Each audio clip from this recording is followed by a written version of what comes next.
Hey y'all. So this video I'm going to do a bit differently. I'm actually recording the audio after the fact because I recorded the video while my kiddos were sleeping the other night. So we're going into Unity and we're going to install Probuilder from the package manager. We're using Unity 6 and I've installed the HDRP template. So that comes with the basic environment that we're seeing here, but it also comes with just a few environment settings that I like, and the third person rig is already in here. So you don't have to do it this way. I just did it to speed myself up. So I went ahead and did the template that's not just the core, but has the actual sample environment for HDRP built into it. And then later in our own scene, I'll pull in that third person rig and just speed myself up a bit. So let's go ahead and go into our scene that we just made.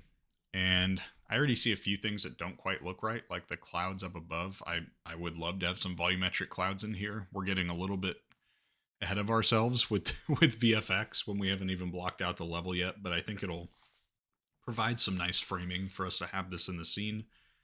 But there is something weird going on where there's a lot of kind of darkness behind the clouds.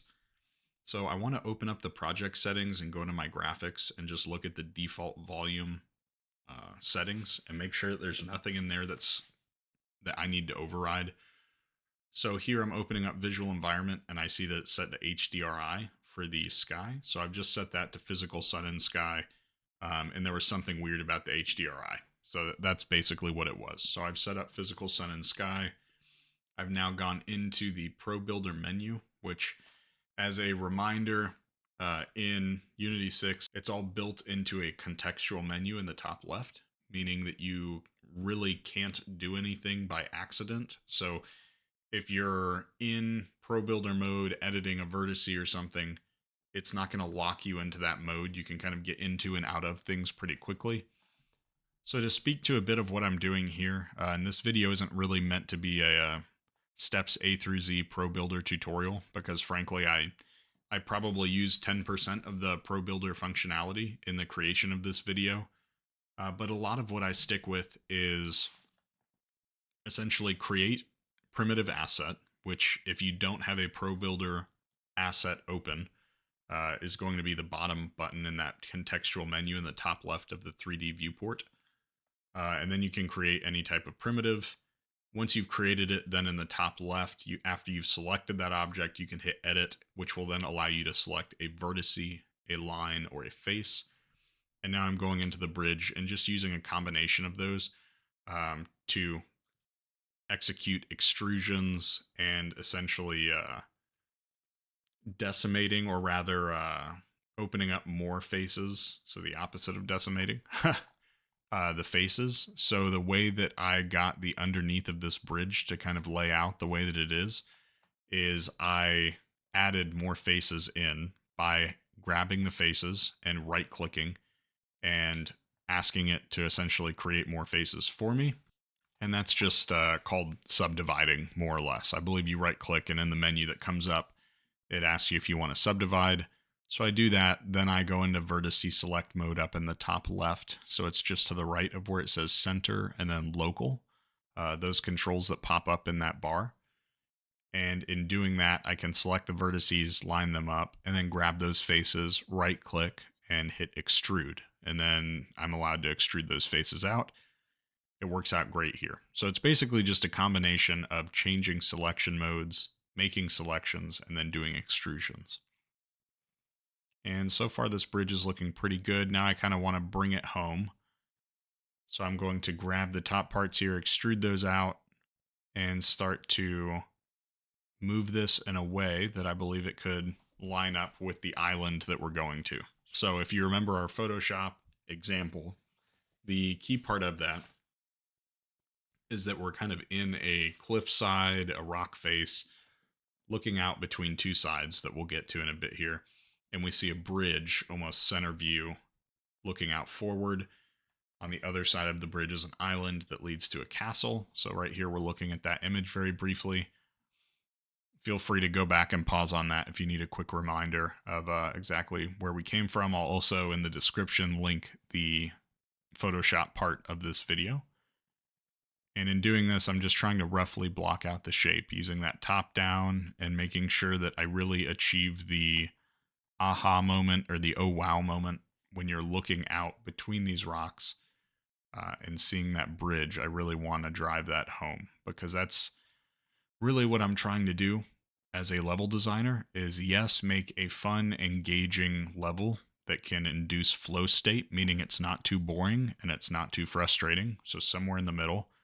But also I'm trying to create a lot of moments that make the viewer stop or the player stop and say, "Oh wow, this is badass. Like I really like this." And actually, if I can create an environment where a user just wants to stand for a minute and kind of look around and take in the level, I think I will have really succeeded there. So this is about where I want the platform to be so that I could stand there and see the bridge. However, putting the camera over on that platform and looking out, I don't think is giving me really a good picture of what I'm wanting. So what I need to do is just go in and do a multi-select inside of Probuilder, and it's the button to the right of the face select. So you have vertice, line, and face, then you have multi-select. So I've turned that on, and that's allowing me to select everything within the cursor, even if it's on the other side of a 3D object and is currently being occluded. In doing that, I can now move the entire bridge itself and start to get it positioned with where I think it ought to be. However, we're pretty quickly getting to a point where I'm going to need to pull in that third person rig and actually see what the camera sees to really know if this is going to work. So right before we do that, what I want to do is put in a few rock walls right next to me and behind me that kind of box me into where I'm starting. So now I'm just drawing in with the polydraw tool, something along the side of this trail so that it's makes it narrow enough that you feel a little uneasy when you're walking by, and kind of gets the player to move forward and cross that trail right there. So I think that's pretty good. And to do that, you just draw a shape in one plane, and then you extrude that shape up with your next mouse click or mouse drag, and then the shape is made. So it's just a quick way to get non-primitive shapes, but still something relatively simple. So here I'm just creating some spheres, extruding them out, stretching them out rather, not extruding, and making roughly the shapes of the rocks that I had in my sketch. And now I've just taken some cones and I just want something a little bit more jagged at the edge here. This feels way too hard surfaced and inorganic. So I'm also going to do another poly draw, and in here going to move around some vertices just so that it looks a little bit less man-made and more organic. So I'm just going to move around a couple vertices, nothing crazy, and then through repositioning this a couple times, I'm going to get at least kind of an interesting edge. I'm not looking to do much other than just try to understand how the player's going to feel when they're standing here and just try to make it look not as bare bones. You could argue this is beyond whiteboxing per se, but I think having the physics and the collisions and starting to get to jump on some of these shapes that are going to exist within the walls is just as important as anything else. So now what I can do is just take this, move it over to the left because I want to narrow in the focus of the view when the player first looks out. And I'm just going to duplicate this rock, make it a little bit more organic, change the shape up, and then do a rinse and repeat to just spin this around, make it look like a bunch of different shapes, and give myself something interesting to look at. Nice. Okay, so I'm pretty happy with that at this point. We probably want to get into the character pretty soon here after we narrow up the view just a little bit more to force the player to look where we want them to look.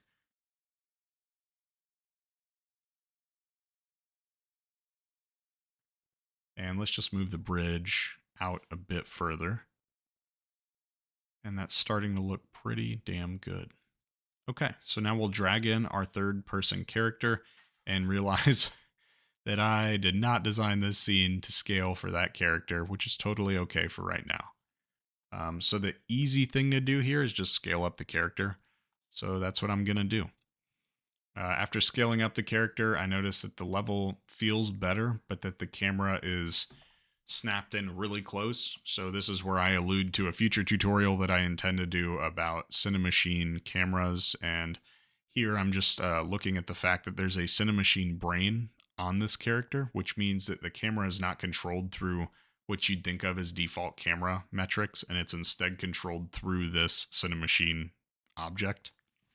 So here I've moved the camera back through the Cinemachine virtual camera, and that feels a lot better. Now I just want to make the character a bit faster, jump a bit higher, and here I just want to get the water put in. Again, this is beyond level blocking necessarily, but I really want to understand the moments that I'm trying to give to the end player here, and if it's matching up with my expectations or not, and I might need to change things to be scaled differently or a bit more grandiose. So I'm adding in the water really so that I can contextualize what I'm looking at more so than anything. And also, who doesn't love volumetric clouds mixed with water? So to add in the water system, I just right click in the hierarchy on the left hand side. I add in the water, add in the ocean, and then in that it's going to prompt me and say what's missing from my scene. So I follow the prompts within the inspector, and it takes me to project settings where I enable water. So nothing too wild. I do have a video on volumetric clouds and the water system that walks through how to set that up. At this point, I kind of want some edges on the top of this bridge so that you have two side rails that are kind of keeping you boxed in. I don't want them to be too high though, so that you can see over them, and theoretically so you can jump up on them and just have a different, more fun way to travel across the bridge, really, if nothing else. So to do that, I just grabbed all the faces on the top. I then did a subdivide and just grabbed the edges, or the faces that were along both edges, and extruded up through a right click after those were selected and hitting extrude. So now I'm just hitting play and kind of looking at the scale of everything, and I'm noticing that it's just not giving me the oh wow moment. I feel like it's kind of covered up by this cliffside.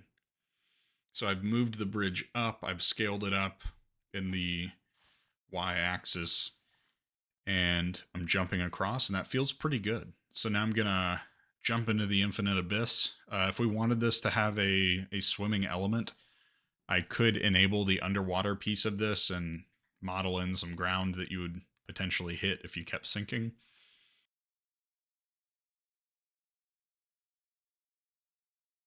For now, I'm just going to draw in the island shape and just push and pull a few vertices, nothing too crazy, and basically want this castle to live up at the top and be a little bit menacing at the end of this long run. So as I was looking at my 2D drawing in Photoshop, I noticed that the island was relatively kind of short and squatty. It didn't go very far.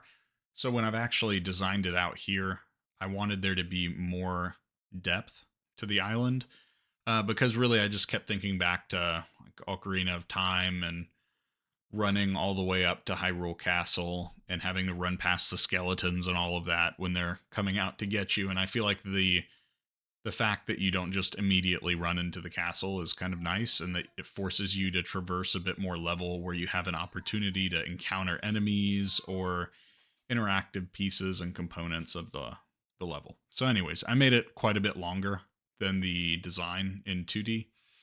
And now I'm just creating primitive shapes and messing with some of the vertices. So I made the box, and then I made a couple cylinders, and I'm just grabbing those top faces and extruding up on each.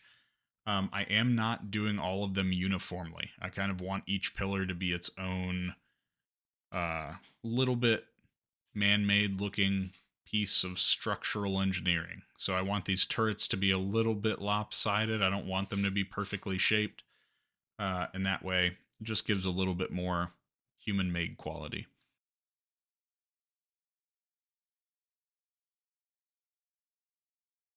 Now we're going to create the door, and I'm just creating a basic arch as a primitive shape, pulling it over there.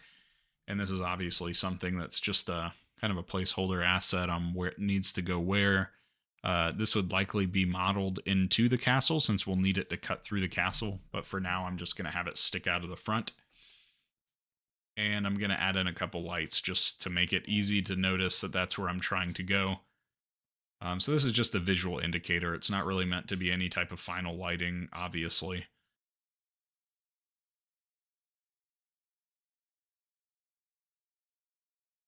And then after doing that, I'm just going to create a couple cylinders over here.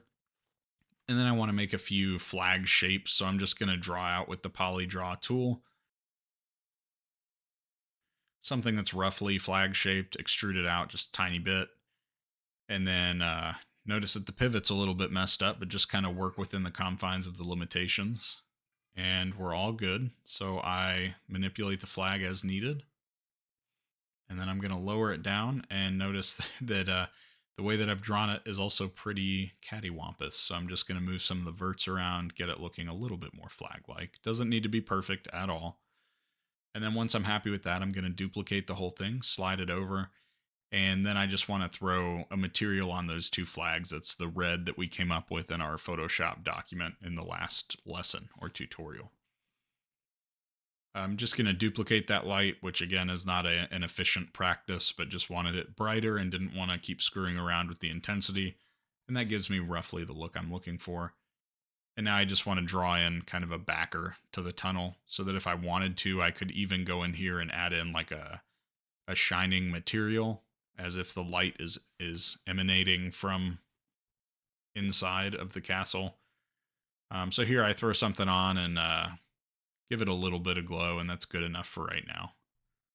Then I'm going to bake out the lighting. So I'll generate lights, and we'll see how this looks once the shadows kind of all bake in. So I'm going to change everything in the scene to static, bake my lights, and notice that there's a lot of shadow, and you can't really even see that the flags are red anymore. I do notice that the sun is facing the wrong direction, but for now I'm just going to leave that. And what I'm doing here is just changing my red material to an unlit shader so that it can just show red. Again, it's not a good solution, but for a visual indicator of where you're moving towards, it's good for me. And then I want to try out some adaptive probe volumes here. But honestly, I noticed that the point lights in here, I believe I left on real time anyways. So the point lights aren't really needed, or the adaptive probe volumes rather, are not really needed right now to bake static lighting to be used with dynamic objects because none of my lighting is baked. So let's go ahead and run across this bridge and just see how this feels. The gravity is a little low, but I think that's kind of fun and playful. So I like that you can jump up on the side rails there of the bridge. It kind of just gives you something to jump on, something to do while you're traversing. And then walking around the front portion of this island, where you have a while to walk before you get to the castle, I think was the right call. And it gives you a lot of potential moments to add in interesting mechanics, as we talked about. So I'm going to run all the way up to the castle, do some jumps on the way. And that feels pretty good. I'm actually really happy with that. The scale feels solid. And I think we leave that where it's at. So it's kind of a big gate door that in theory there'd be like a drawbridge or something. Who knows? All right, so now I'm just confirming that my lights indeed were real time and not baked. So the adaptive probe volumes were kind of a farce that I even went down that line of logic for now. I don't really want to deal with rebaking all of my lighting, so I'm just going to leave things where they're at and we'll call it good. So what do we want to tackle next? I'm kind of looking around the entire level. Only thing I notice I don't love is that this island goes back much farther than the castle for no reason. There's nothing back there, theoretically, that you're going to be interacting with. We could put a little collectible back there, but I don't think it needs that much depth to accomplish that. So I pulled that in just using the edit tool within Probuilder. And now I'm grabbing all of the vertices at the end of the bridge on the island side to pull it down and just make it look more like it's built into the island. So let's go ahead and run around this again, see how this is feeling. And I really want to get those wow moments, right? So like this, to me, that's a pretty cool wow moment. Clearly there's a bridge. It's not blocking our view of this castle, and we're trying to head out to the castle that obviously we're meant to go to because there's visual indicators out there leading us in that direction. Come over here, run along the cliffside, just kind of look out and enjoy the water that we're seeing. And again, we notice clearly that the cliffs are have no base. that go into the water, but that's okay right now, just since I'm trying to rough out mainly the playable space right now. Don't really care about the non-playable at this moment. And I think this is really coming together and looking pretty good.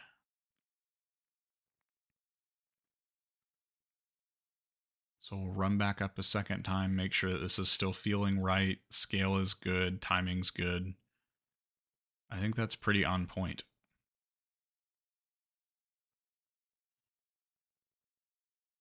All right, so what do we want to do next? What still doesn't feel quite right? Let's hit play and just look around for a moment right here at the beginning.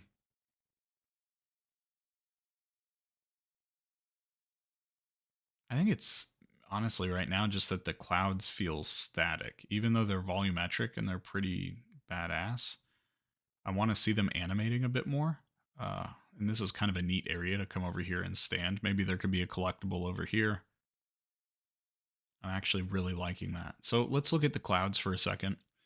It should be relatively simple to go into the volume for our space, our global volume, open up the volumetric clouds, and add in some wind. So what I'm going to do is check on that I do want wind, and we're going to change the orientation to an additive direction, or rather an additive wind speed, apologies.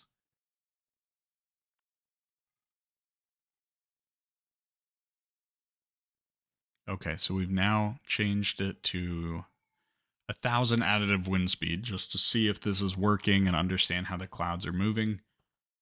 We can now tone that back a little bit. It's still probably amped up a little bit more than is necessary, but I think it's kind of fun to see the clouds moving. And that feels good. I like seeing the clouds animate, and I don't occlude any of that through my level design. I feel like you get a really clear view of the clouds going off into the distance and the ocean. So that feels good. And these rocks are not a bad size so that I can jump up on them and get a better vantage point. I like it. So I think the last thing to do is probably just going to be to back out, hit play one more time, and run this level, make sure that it all feels good, and that we are good to go.